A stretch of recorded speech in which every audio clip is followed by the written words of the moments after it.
is a particularly dangerous situation. Take cover now.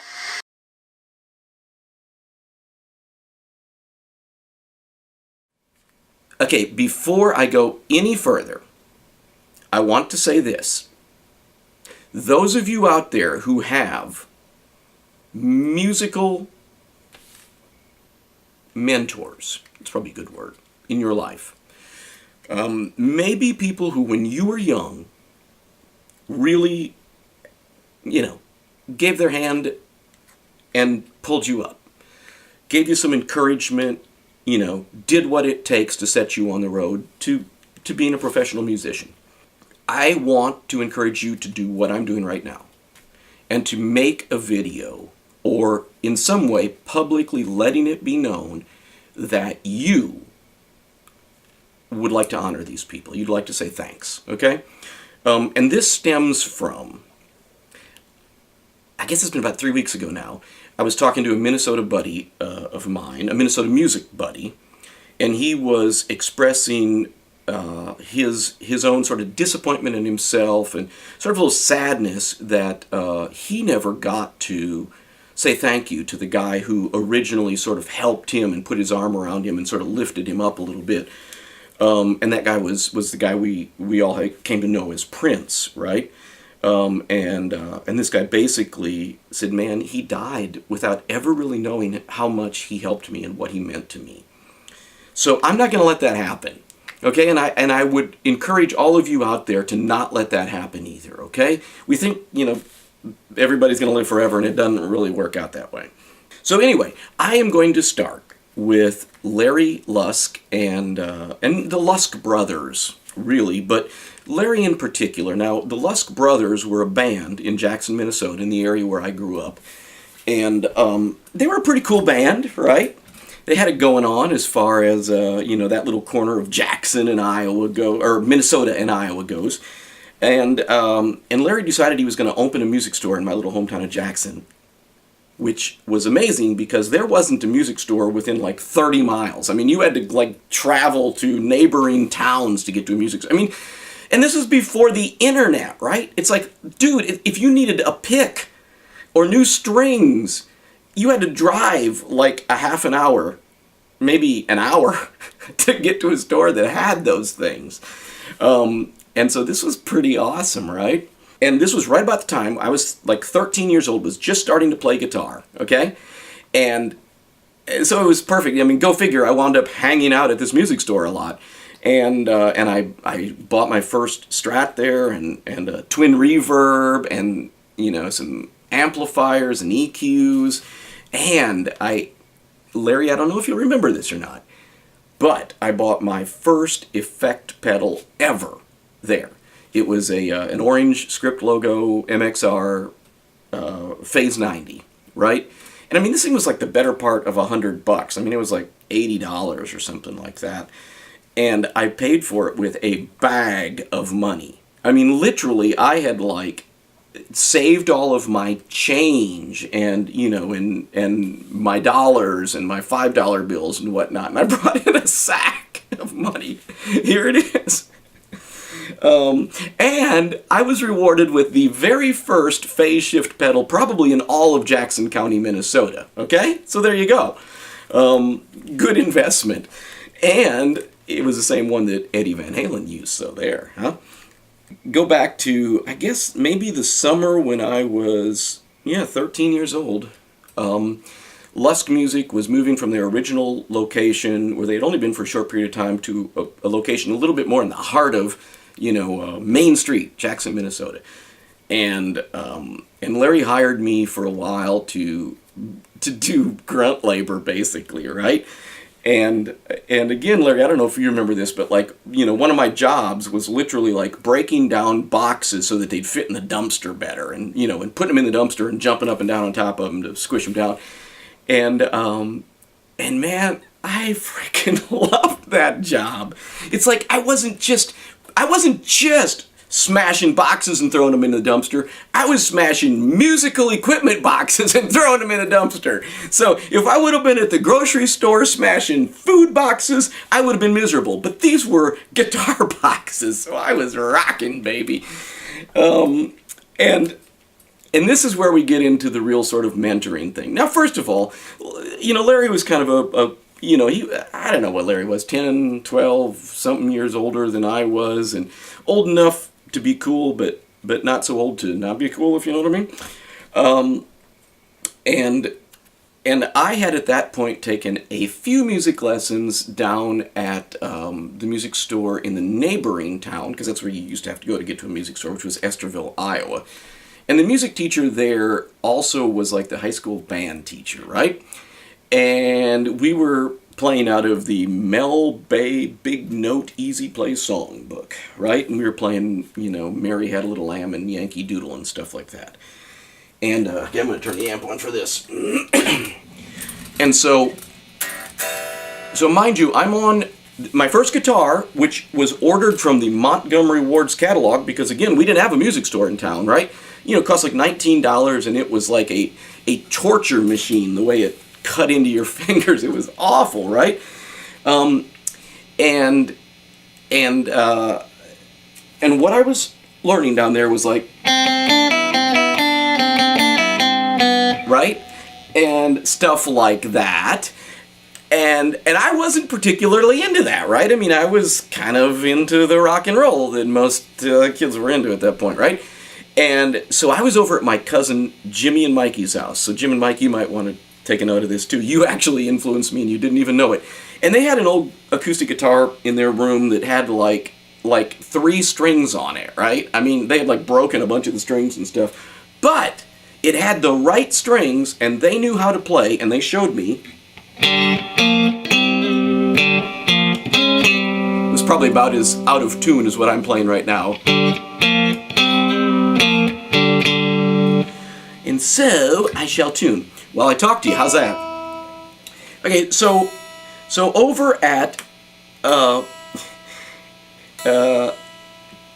music store in Estherville, Iowa, I come in for my guitar lesson after having hung with Jim and Mike, right? And how you like this? I'm tuning while talking. This is, by the way, something that every live musician needs to know how to do. Take note.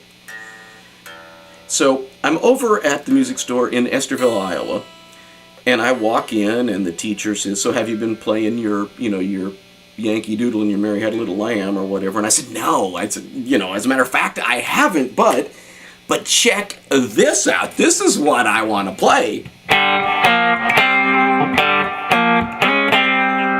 Right? And he said, "Oh my God, is that what you want to play?" And I said, "Yes!" And he said, "Well, then get out of here. I can't teach you."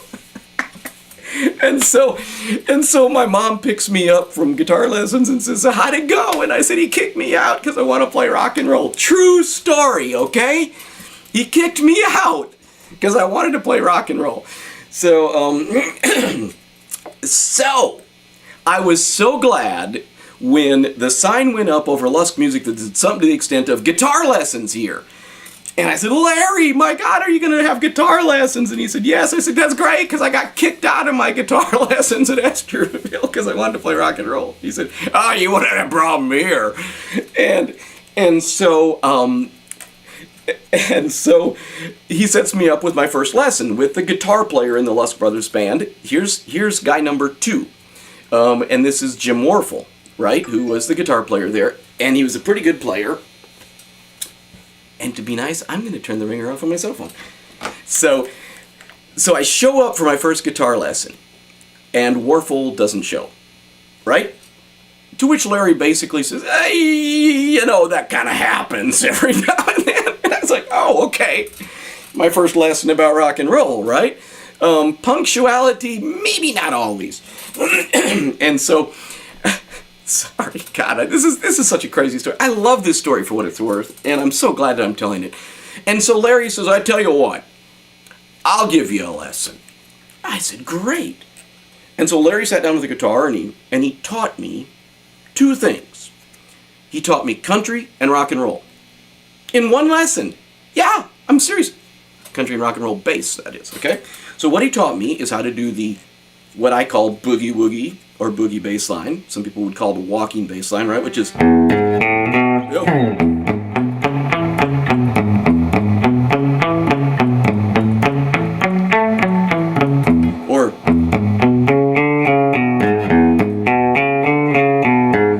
me how to do it. He said, now if you just move that up to here, now you're playing in the key of G. Key of A? Right? I mean, C?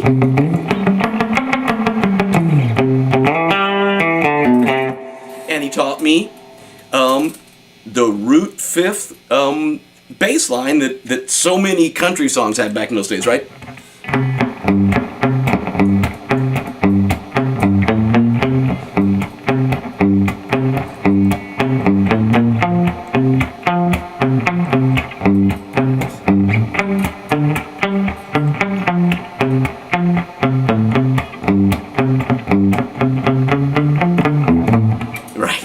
So anyway, and then he said, okay, now you know everything I know.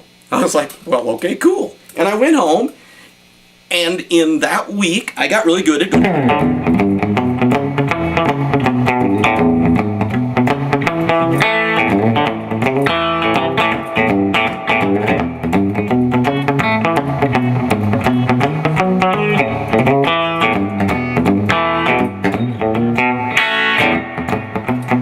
okay, maybe it wasn't quite that good in the week, but darn close, really. And so the next week, Warfel showed up. And he said, okay, I'll teach you what I know. And the first thing he taught me, okay, so here's what he taught me. He taught me rhythm and lead. And what he taught me was, you know, I had already sort of knew the bar chords.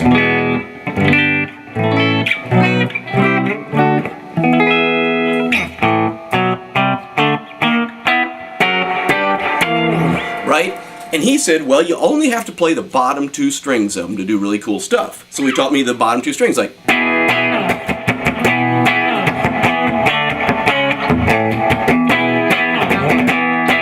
Right? That kind of stuff. You got me? Okay. And I said, whoa, that's cool!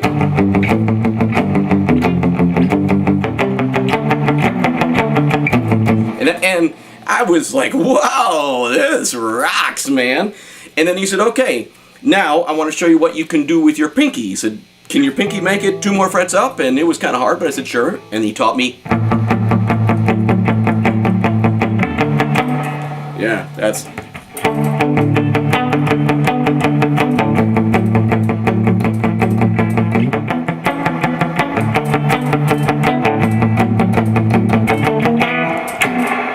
By the way, my wife asked me why I always like move my mouth while I'm playing guitar. It's because I'm singing along. Even if I'm not singing out loud, I'm always singing along. So, sorry for those of you that this bothers you, like my wife. So he taught me, you know, how to boogie with your pinky up there, right? And then he said, okay, now all that's left is to teach you lead. And he basically taught me the lead to Johnny Be Good, right?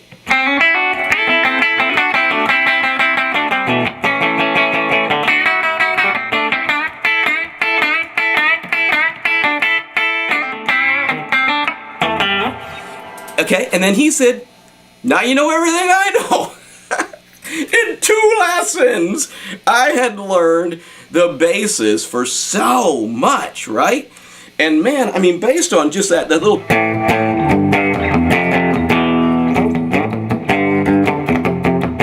Based on just those little 2-string power chords, I guess some people call them, and, you know, and a...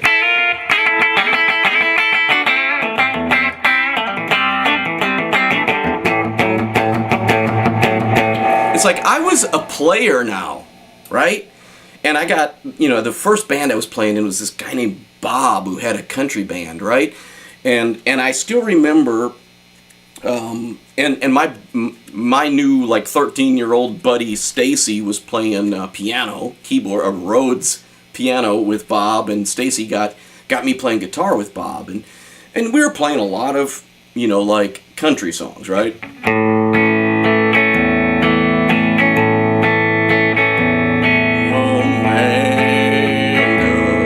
Right? And I was able to go.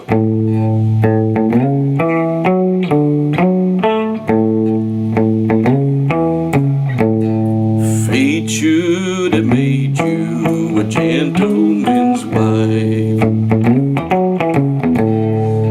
That's Larry's bass line there that I was using for lead all the frickin' time, right? And Bob thought that was pretty cool. And then I remember we started playing Johnny Be Good, right? And he played it in the nice key of B flat, a fret up from A where I had played it. But Jim had taught me that's no problem, man. Just switch it up one fret and play the same crap. And so now I was in a cool key for Johnny Be Good, and old Bob, who's like 60, and I'm 13, says, "Hey kid, you know how to start Johnny Be Good?" And I said, "I do," and it was.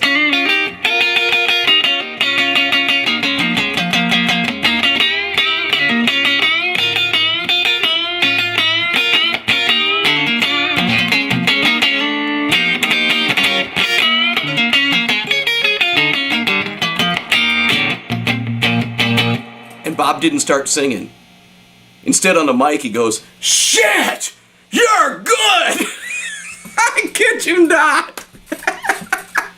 I was 13. We were playing at a VFW club for a bunch of drunk on their ass, like 50, 60-year-olds, right? And I loved it. So thank you, Larry and Jim, for bringing me there.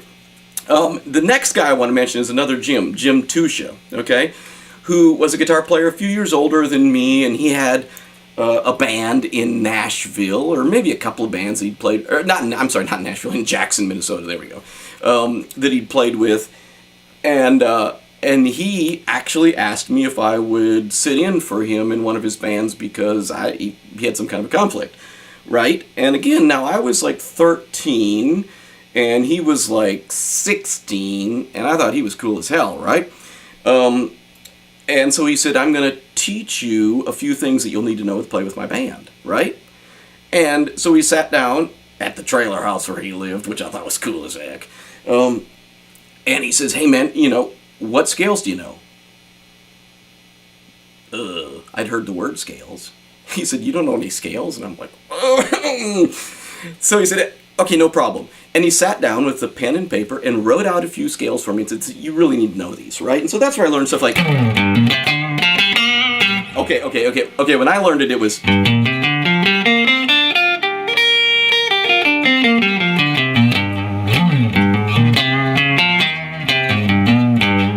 right? So that's where I first learned some scales, right? Which of course now did give me,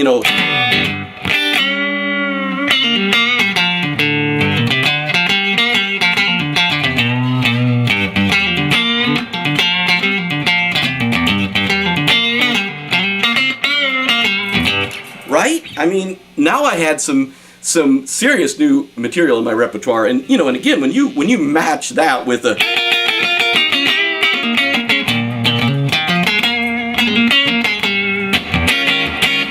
couple of ninth chords, which he also taught me,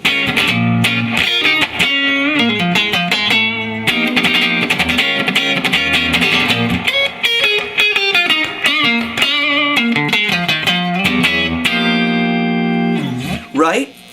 I was now a force to be reckoned with in the metropolis, 3,000-4,000 people of Jackson, Minnesota. Okay, I was now a guitar playing god. Oh, and by the way, it was not too long after that I actually got my first ever distortion pedal, which was a little muff pie, right? So now, it became.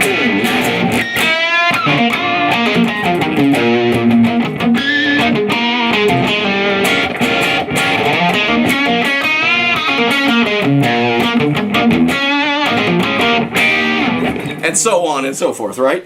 And that pedal brings me to the next guy I want to mention, because I got that pedal from my buddy Dave Ellefson. Now, Dave and I were the same age. We were in school together, right? I mean, literally, we were in school together from the first day of kindergarten till the last day of 12th grade, right? So 13 years. Like me, Dave grew up on a farm just outside of this little town, right? And his family was a farm family. My family was a farm family.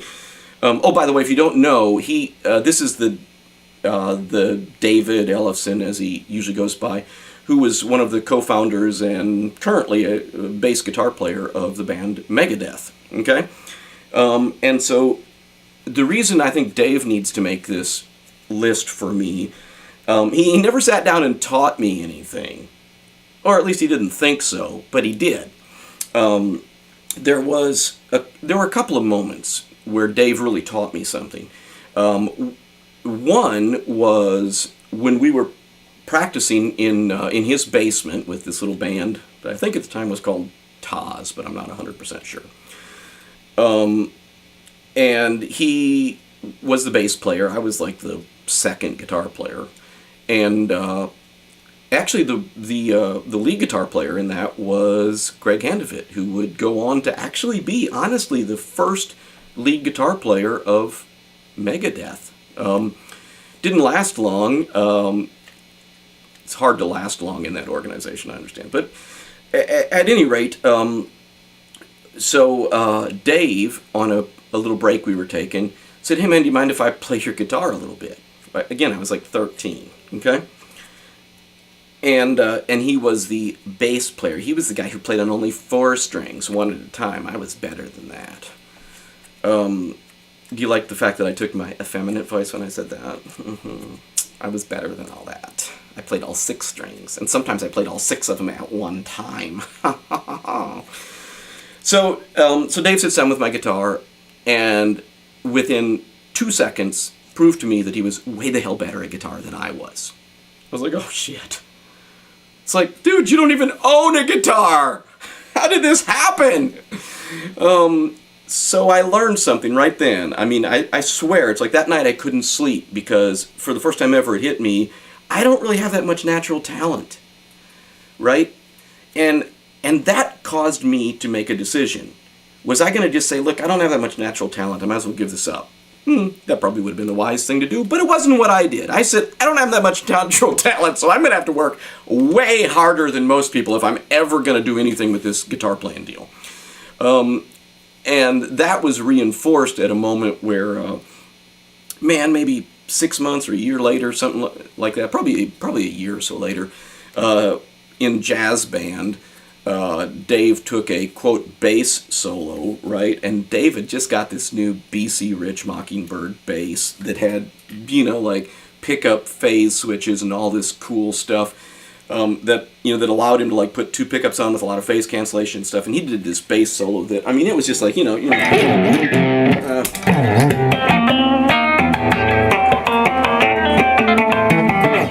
really do it on guitar, but lots of like hammering and thumping with the thumb and pulling and crap, and the tone was, it wasn't a bass guitar tone, it was like, I don't know what it was. It was like piano, like God tone, right?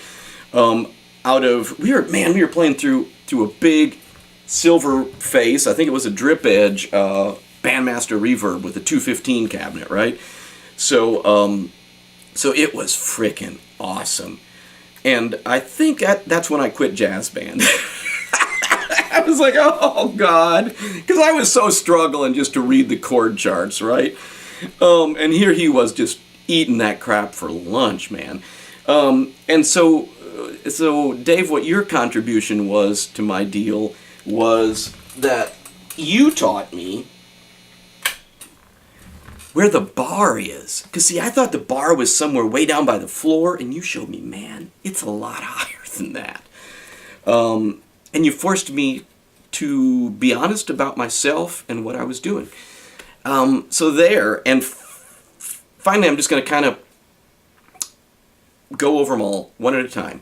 Larry Lusk, thank you for teaching me the bass lines that have become such a big part of everything I play, especially when I play country, which is quite a bit, really has been for, since 1985. Jim Warfel, thank you for teaching me what really has become the backbone of all of my electric guitar playing. Jim Tusha, thank you for teaching me some scales and making me realize that plain old sitting down, memorizing crap is a part of playing guitar. It's important to me. Brad Tuttle. I need to mention Brad at this point because I haven't yet. Brad started playing music, and I was aware of him when he actually opened the first, here's the deal, the first professional recording studio I had ever been in my life, that he built in the basement of Lusk Brothers Music, and that's how I was introduced to Brad.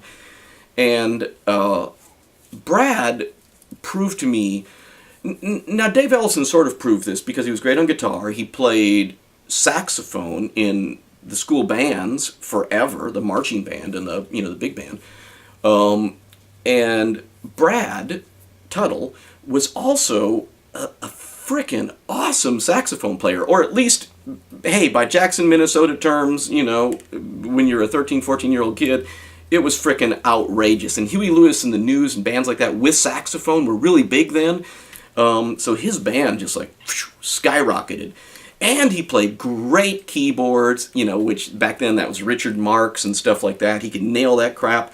And he played really good guitar. And he could go down in a recording studio and do all of the above and make a record all by himself, okay? So this, Brad, for what it's worth, if you were to send me a bill, for like 10% of everything I've made in my lifetime that you taught me, there's no way in hell I could ever pay it, because it's like literally all the money I've made in Nashville for all of these years has been my ability to sit down and make records, often with me playing the bulk of the instruments. I learned that from you, okay? So Brad, you are so on the list. I'd like to mention, by the way, that Brad was recently inducted into the Iowa Musicians Hall of Fame, okay, for his work with a band called The Doctors, I believe. They were a frickin', in that area, they were the biggest band, so they were cool, okay? My buddy Dave Ellefson, by the way, even as we speak, is being inducted into the Iowa Hall of Fame this weekend, right now. They actually came up with a special category for him called Just Over the Border, since he was, in my little hometown of Jackson, Minnesota, which is just over the border from Iowa. And of course, Dave played a lot in Iowa. So there you go. 2 Iowa Musician Hall of Fame members make this list. And that's it, man. If y'all stuck with me for all of this reminiscing, thanks. I'm sorry. But I felt like I had to do this. I wanted to be out there and out there forever. So Larry, Jim, Brad, and David, you're the guys, man. It's like, without you, there would have been no me. Or at least, not me as I am today. Not me, the musician. I probably would have still been on the farm farming. Not that there's anything wrong with that. As a matter of fact, there are many days in my career I would have chosen that. But today, I am so happy to have had my whole life basically circling around the guitar and music and playing. It's been a great life. Thanks, guys.